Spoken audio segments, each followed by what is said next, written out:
I can tell that you're not very remorseful, you dope. He didn't try to get you in trouble. They reached out to him and he was uncooperative with them.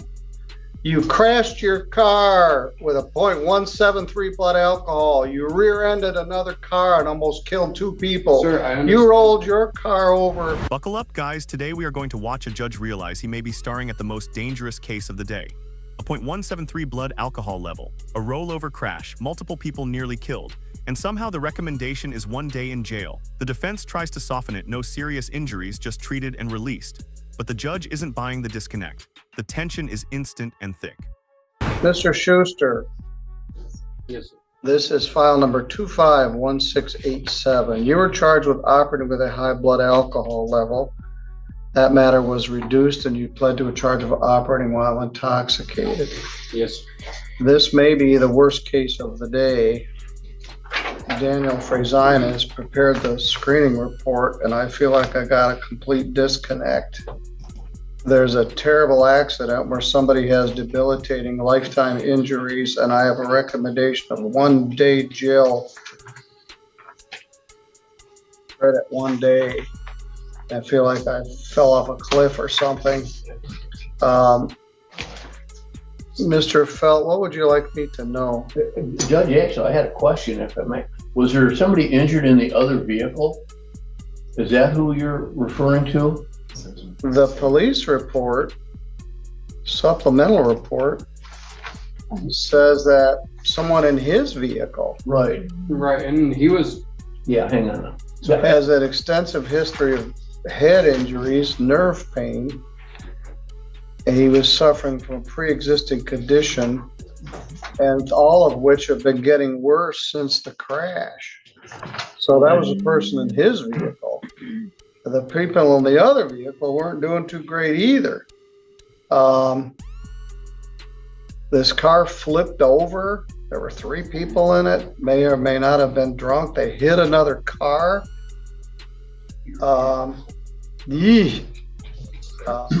Judge, that helped me. Thank you. All right. Well, what I was gonna say was this. Mason was in Kalamazoo at a Halloween party, was not planning on driving home that night, was gonna stay. He gave a couple other people a ride up there. While they were up there, he drank, and he drank more than he should have, at least certainly to drive a vehicle. But the drinking was up there, and one of his occupants, incidentally the one you referenced, wanted to go home, change his mind, their mind, and wanted to go home, insisted on a ride home. So Mason was stuck in that regard, driving when he never intended to. Now, be that as it may, it's another example of poor decisions and judgments when you've been drinking. But nonetheless, the accident, now, my understanding of what happened in the accident was correctly stated his vehicle went off the road, flipped, etc. But he says none of the 3 of us got injured. He says the one occupant did ask to be examined. So he was ambulanced, I think to 3 rivers, but only treated and released. So if there's more injuries involved than that, he's never been notified by any insurance company or attorney representing an injured party. So we simply present to you, we're not aware of anybody seriously injured. We are aware that the occupant, his occupant, asked for an ambulance ride to the hospital, was treated and released, and we understood that was the end of that. Now, I don't know whether that enlightens you or adds more questions. But what I would say is this: when you mentioned one other case a while ago being more serious, his came to mind. I talked to him a little bit about it. When I just heard this prior case, I assume that's the one you were referencing, where there's a bad accident and bad injuries and et cetera. All I can say is in his case, he's not aware. Now the judge starts digging. Supplemental reports show worsening head and nerve issues months after the crash. Suddenly, this doesn't look like a simple misdemeanor. It looks like a felony that slipped through the cracks. The prosecutor admits key reports weren't available at charging. That's a massive procedural red flag. The courtroom shifts from sentencing to quiet concern about whether this case was undercharged from the start. There are many injuries other than the one occupant, ambulanced and treated and released. Now, again, be that as it may, I would point out maybe the redeeming factors here is he did not flee and elude the police. He didn't get into a resisting Well, arrest, et cetera. that's true. So there are some redeeming factors here.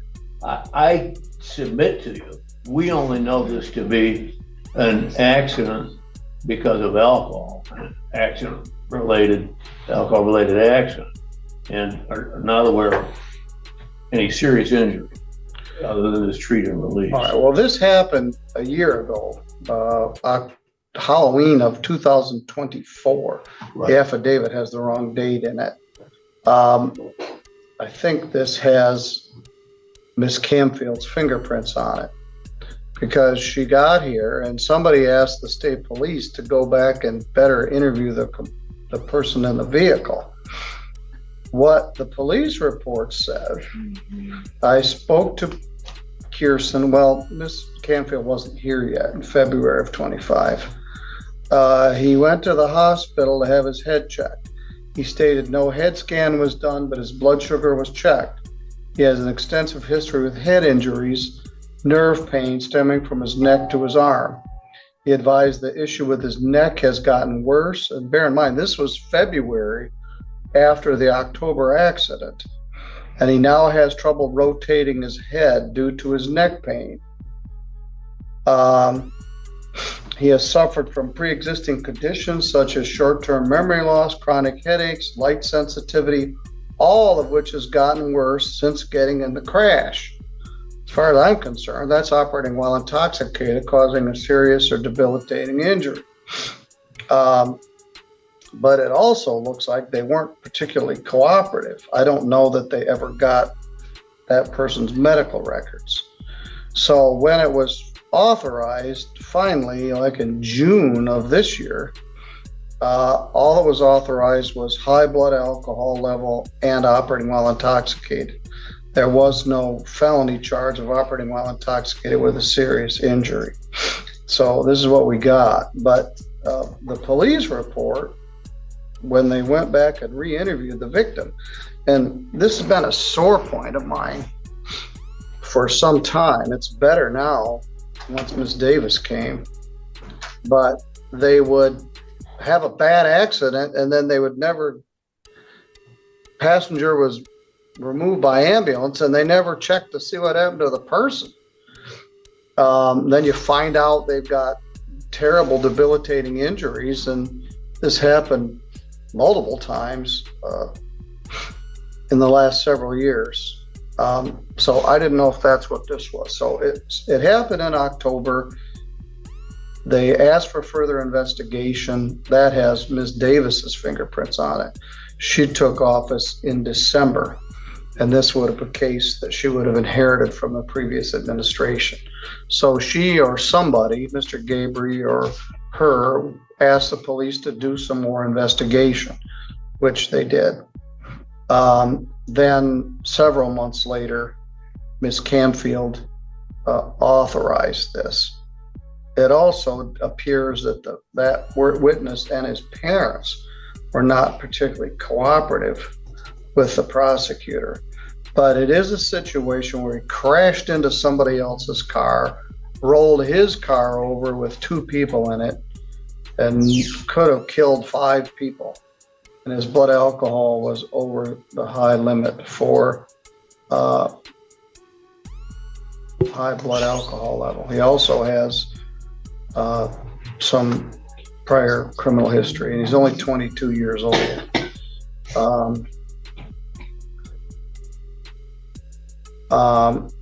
So with that, maybe we'll get enlightened more from the prosecutor. But reading the police report, The prosecution raises the stakes. 30 days in jail is on the table. They reference a recent fatal crash to drive home how close this came to tragedy. Probation argues causation isn't clear, but even they admit jail wouldn't be unreasonable. The tone changes here. This isn't about paperwork anymore. It's about consequences. The room feels like it's bracing for impact. This looked like a 5-year felony instead of a 93-day misdemeanor, but the prosecutor has the discretion to do the charge and the plea offer, and they know more about the case than I do. And we always have to remind ourselves of that. So with all of that, Mr. Felt, go ahead. Basically, all I was pointing out to the court was my client wasn't aware of any other injuries if they did happen. And he hasn't been, it's been quite a while, as you pointed out. He hasn't been contacted by anybody suggesting. Well, the kid said, we don't consider him to be a friend anymore. So I don't think they had any further contact after the accident. I'm only pointing out he hasn't been contacted by anybody suggesting an above threshold injury claim. That's Yeah, all. so there was no insurance claim or anything made? Correct. Okay. All right. Ms. Canfield, what's your thought here? Well, Your Honor, what I can tell you, I think we were in the midst of changing our computer storage systems for these cases, and I now see supplemental reports that the court is referring to that were not available to me at the time of charging, or I very likely would have charged this at the felony level. That being said, it was a serious matter. There were apparently, for that passenger that was injured, pre-existing conditions that may have been made worse, and that would be perhaps one of the difficult things to differentiate at trial as to what was pre-existing and what was the actual injury from the accident, although you do somewhat take your victim as you find them if you make a condition worse. I do think that a period of probation with the victim impact panel and alcohol monitoring is definitely in need here. I do also think that we should reserve restitution for any of the individuals who were injured or whose vehicles were damaged if there's not a suit that's going to come forward. He has 2 prior criminal charges, leaving the scene of an accident and controlled substance use, which is also concerning. I frankly think that because of the severity of the injury and the fact that it wasn't charged as a felony, this is another instance in which 30 days of jail would be appropriate in addition to the community service that's recommended. I mean, there has to be more than an overnight while you're intoxicated wake-up call in these types of instances. It could have, we just had a serious accident on 131 southbound in Kent County or Allegan County, I guess a little bit further south, where 4 people died. And obviously in these accidents that can occur, particularly if a vehicle flips. So I do think that the jail is warranted and we've overcome the presumption of fines and costs in this particular matter. And I would ask that the remainder of the recommendation of Mr. Frazine be followed. Daniel, what's your thought? Well, I was very concerned about, obviously, anytime you rear end someone when you're drinking is bad. Then, as near as I could tell, and from the information that I have, they couldn't really determine whether what was caused from this accident and what was predetermined. There's bad blood between both parties. One says it's his alcohol, one says it's not. One says they're both say they're not each other's friends, so it's bad blood. Then the defendant speaks and makes it worse. Instead of pure accountability, he suggests the injured passenger is just trying to get him in trouble. That's the moment the judge snaps. He repeats the facts, double the legal limit, multiple rollovers, lives nearly lost. The judge's frustration is palpable, remorse matters at sentencing, and what just happened sounded more like deflection than reflection. Going back and forth, which fuels stuff, and obviously you get in an accident like this, that would cause you to be upset. obviously. So, and I think part of it is we do get kind of desensitized after a while. You think, well, it's not a felony. 173 is high, but we're so used to getting so many high ones now. Do I think that jail could be obviously a factor in here and be applicable? I do. I think probation is huge. He's very young. I kind of structured the community work service for a couple of days, and actually it should say 16 hours because I know we use about 8 hours a day, which would be the equivalent of 2 other days in jail. He made a really poor decision. He's lucky he's not dead. He's lucky that no one else is dead, and he rear-ended, and it is serious.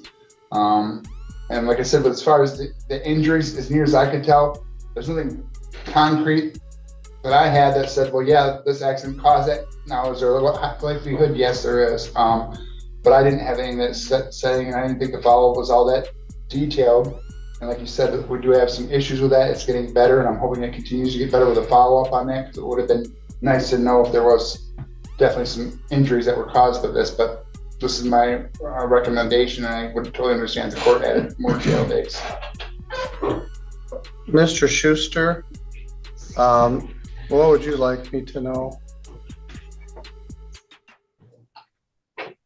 What was that? Is there anything you'd like I'm to sorry, tell? Judge, I am distracted. No need for apology. You were talking with your client. That's appropriate. Mr. Schuster, is there anything you want to tell me? I just want to say I'm truly sorry about what happened. I mean, I understand the severity of it, but it's been over a year. I don't drink anymore, or I hardly do. I drink on occasion. Back when the accident happened, Kirsten or whatever his name is, he told me that he was released the same night. He was beat up by the police 2 years prior because he had fled and eluded and done this and that, which is what caused the nerve damage. That's what caused the nerve damage. I was never told that he was more injured or anything from that. I truly believe he's just doing this to try to get me in trouble because he's upset with me. All right, I can tell that you're not very remorseful, you dope. He didn't try to get you in trouble. They reached out to him and he was uncooperative with them. You crashed your car with a .173 blood alcohol. You rear-ended another car and almost killed 2 people. Sir, I understand. You rolled your car over multiple times with a couple people in there. And your response is, he's trying to get me in trouble. No, that's not what I'm trying to say, sir. It's what you said. It shows you don't have any remorse. So before you dig your hole any deeper, what else would you like me to know? I just would like you to know I truly am remorseful for what happened. Let me repeat. You hit a car with 2 people in it. You rolled your car over 3 times with 3 people in it. Your blood alcohol was 2 times the legal limit. It took a year or about for you to get arrested on this. In February, the new prosecutor inherited it, asked for more information, which we didn't completely get. We didn't check with him either, apparently. The affidavit says he advised of lasting effects from the head injury. And then there was the follow-up, and then the follow-up got lost in the shuffle or something. So what I said is I feel like I'm in the wrong universe. We had the young boy from El Salvador, who's a 2-something, crashes his car, leaves the scene of the accident, runs a stop sign, fights with the cops. The next man is a 289. He's 57 years old. He's an Indian immigrant. He crashed into a car, left the scene of the accident, and you crashed into a car, injured the people in your car, and well, this happened a year ago. Sometimes it takes a long time for these to get authorized.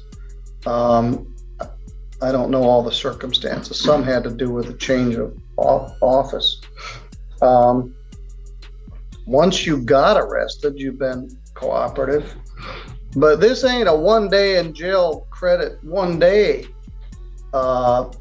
Unless I might as well retire and go tend roses or something.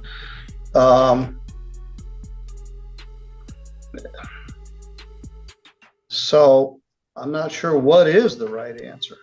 You're 22, 23 years. 23, but you do what 23-year-olds do.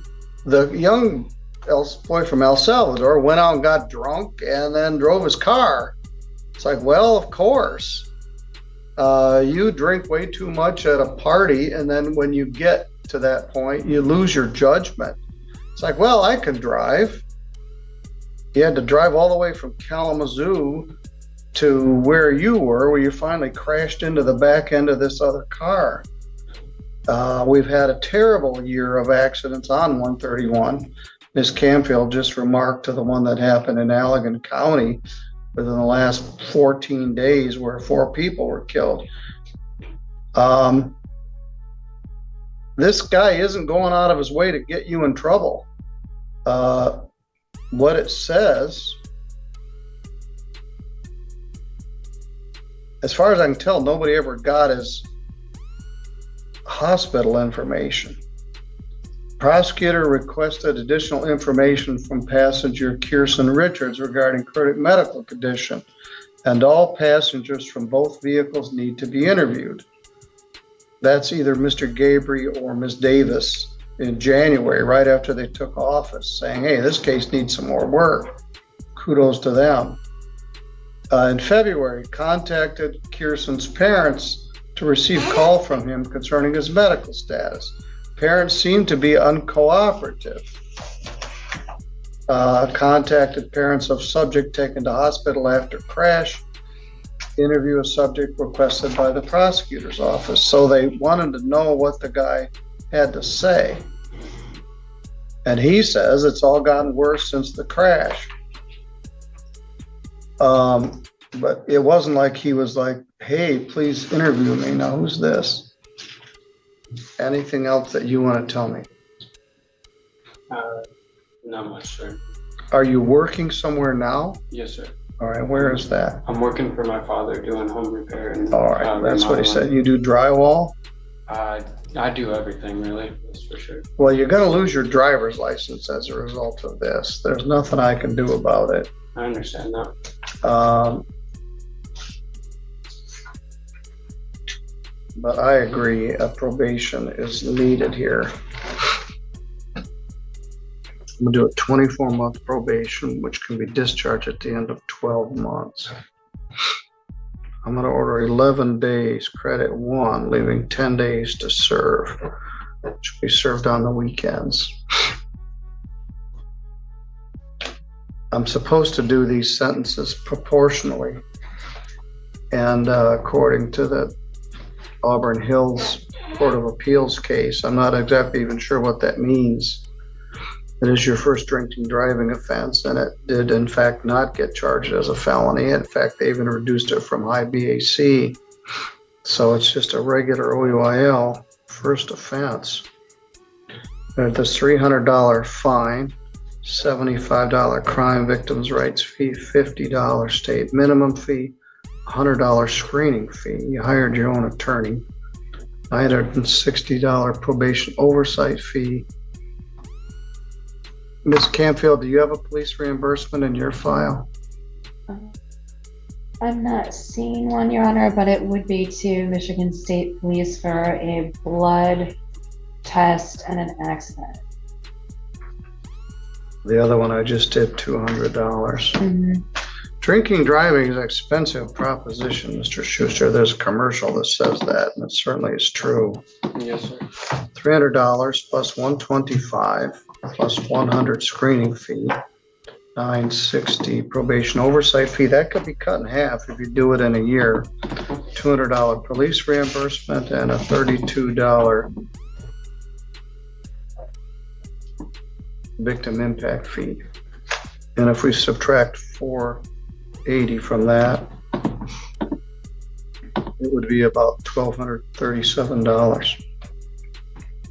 You need a timeout. You don't really realize it. You feel like you got beat up over there, but you dodged a great big bullet. Yes. Not the least of which is 4 other people didn't get killed that night. And they didn't charge you with a felony. We have about 8 of those cases pending. Several deaths. We probably have 5 drinking, driving with a death case pending. A couple more under investigation. 5 from this year. A few more where there's a serious debilitating injury. One person was charged with murder, second-degree murder. I want you to go with Daniel for this probation and comply with it. No drugs, no alcohol. Test as directed, Yes, sir. including no marijuana. I don't know if you're a recreational marijuana user, but you can't use it. We're going to test your blood periodically. We're going to get an assessment. You're going to go to the victim impact panel. You're going to pay me about $1,237 in the next year. All right. And you can't drive. And don't get another one of these or you'll really get on the merry-go-round. No, I can assure you all. All right. Very good. You're good to go. Thank you, sir. The In judge- this intense courtroom moment, the judge quickly makes it clear that the defendant's attitude is a major problem. After hearing the details of the crash, a high blood alcohol level, a rollover accident, and multiple lives put at risk, the judge expects genuine remorse. Instead, the defendant tries to shift blame, suggesting that the injured passenger is exaggerating or trying to get him in trouble. That response immediately backfires. The judge calls him out directly, pointing out that crashing into another car, nearly killing people, and flipping his own vehicle is not something to minimize or deflect. As the hearing continues, the judge digs deeper into the facts and highlights how serious the situation really was. Even though the case was not charged as a felony, it easily could have been, given the severity of the crash and the potential long-term injuries involved. The court also notes that the defendant is lucky that no one died, and lucky that the charges were reduced. This shifts the tone from a routine sentencing to a stark warning about consequences and accountability. Ultimately, the judge rejects the idea of a light punishment and instead imposes a stricter sentence. The defendant receives probation, financial penalties, and jail time to be served on weekends, along with strict conditions like no alcohol use and mandatory monitoring. The judge emphasizes that this outcome is actually lenient compared to what could have happened, making it clear that the defendant narrowly avoided much harsher consequences. The key takeaway from this case is simple. In court, accountability and genuine remorse matter. Trying to downplay a serious offense or shift blame can quickly turn the situation against you.